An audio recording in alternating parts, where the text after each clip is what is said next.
said, now, all you vinyl varmints, all you record collecting crew, have I got a box of records for you?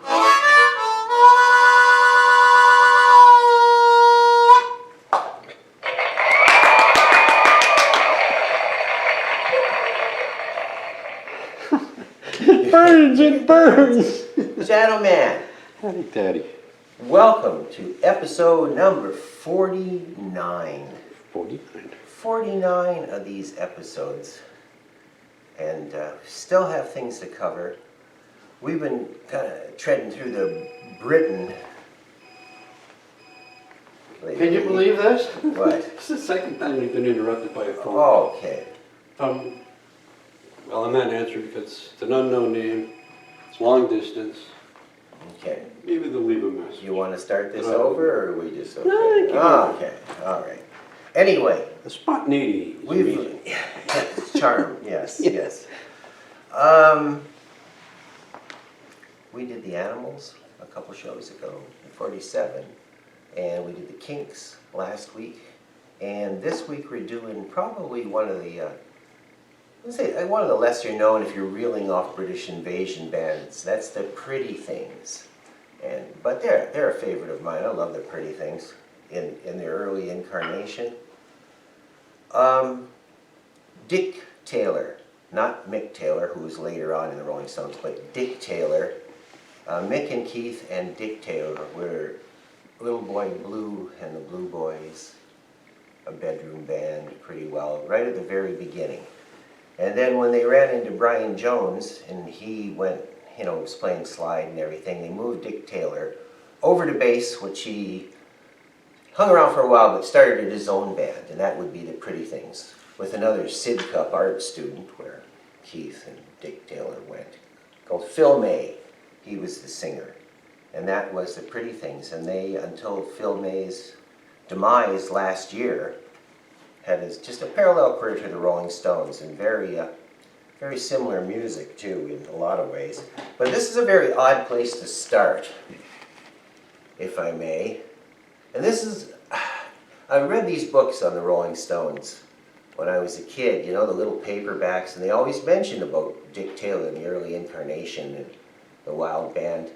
Now this is a 1973 Warner Brothers album, and I was wondering what the fuss was, because first off, Dick Taylor had quit by this point. He wasn't in the band even, and it was very I thought, mediocre kind of rock and roll. And I was wondering, so okay, what's going on here? In the early 90s, I was lucky enough to find it. I think I've showed these possibly in another show, but it's okay. This is on Edsel, I think. Yeah, Edsel Records put up nice stuff. And this is the real prime stuff. That band right there is Dick Taylor, Phil May, the drummer with the cap on at the end, Vivian Prince, supposedly gave Keith Moon his only drum lessons. Brian Templeton, right, and they call him Yeti. John Stax on bass. This was the classic band right here. And the wild, wild stuff. And great stuff. Right from the beginning, the first release was a song called Rosalind. Excuse me. Pardon me.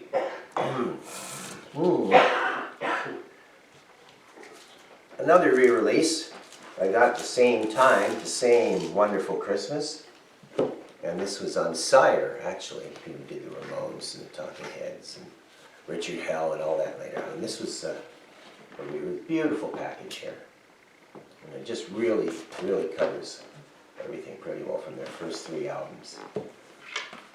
And then I was able to locate some repops of the actual, because their stuff is hard to get. Not a lot of people had it over in North America.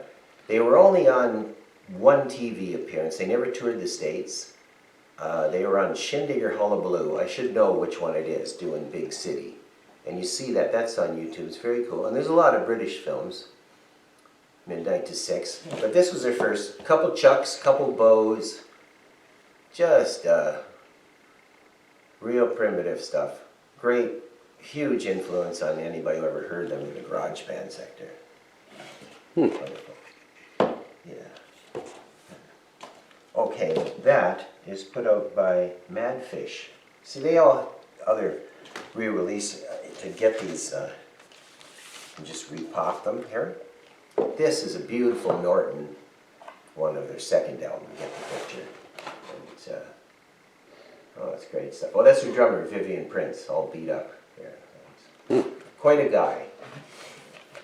I think they were banned off some airlines for rowdiness on board on the way to Australia in a tour. And they just had notorious. No, this I'm probably, if anybody cares, and of course we are talking to the vinyl community, a lot of people consider this the real peak. It's like P.F. Sorrow. It's a rock opera. Oh, you know, no. And it's one of the first ones before Tommy. And like Tommy and my relationship with The Who, that's about where I got off, you know? I mean, I don't mean got off. I mean, I got off the bus by that point, the magic bus or this. The boo And bus. I don't care for this. I'm not a prog rock guy, you know, and I'm sorry that some people, that could be their favorite album. I know it's very well spoken of. And Rick, But, and I, you know, when I saw it over in Buffalo, a nice one. Oh, and Rick, Right. sorry, oh, I'm always interrupting. It's like no, you're not always interrupting. middle name. Rick, you stumped us both this morning. We just finished watching your video at the Yeah, moment. I know the Frank Marino connection. Oh yeah, we love Frank Marino and Mahogany Rush. I'd rather have Frank Marino and Mahogany Rush than No, they Rush. had that tour of in Ontario and Canada of Rush, Mahogany Rush, and Bull Rush, which I believe played for Really? over in high school, actually. Port High. Yes. Also known around here as Pot High. Pot High, yes. Pot Colburn. Pot Colburn. Okay. This is Not So Pretty, and it is a tribute album to the Pretty Things with all sorts of newer, this is mid-90s, some of the crazier bands out there. There's a wonderful Rosalind by the Chesterfield Kings, and oh, check this out. Are we able to see that? We can see. That's pretty far out, eh? Jose, can you see? I can see, man. No problem. All right. Did you see that, man? Crazy. And there's some beautiful stuff on YouTube.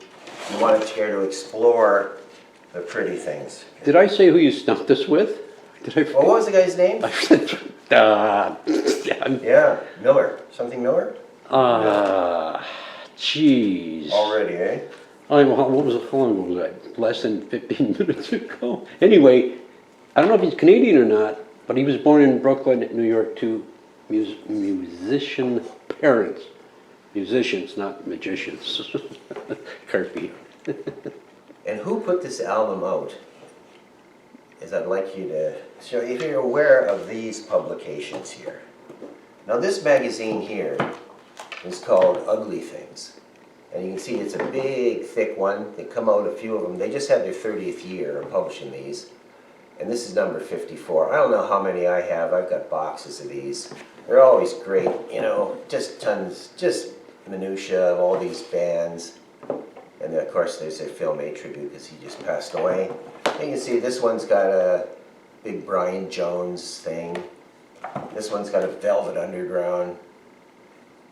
And they have nice Facebook page and all that too. But Ugly Things, check out that world if you like the kind of slop we're messing up. Yeah, We're mixing up the slop. Wow, wow, wow. Oh, wow, wow, wow, wow. So all is cool with you? Everything's pretty cool. I've just been, well, you know what I've been doing with messing with that software. That's about it, just hanging out. Oh, there's something on TV tonight having to do with Volodymyr Zelensky. It's on. Oh, no, I don't want No, to. no. Nothing It's political. We're not doing it's a anything comedy. political. No, It's no. a comedy. It's on Okay. Vision Channel. So No. it's a 5-nighter. We're completely 5-nighter. shallow here.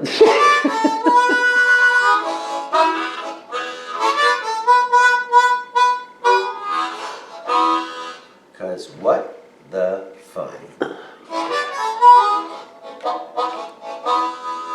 You've had your tea?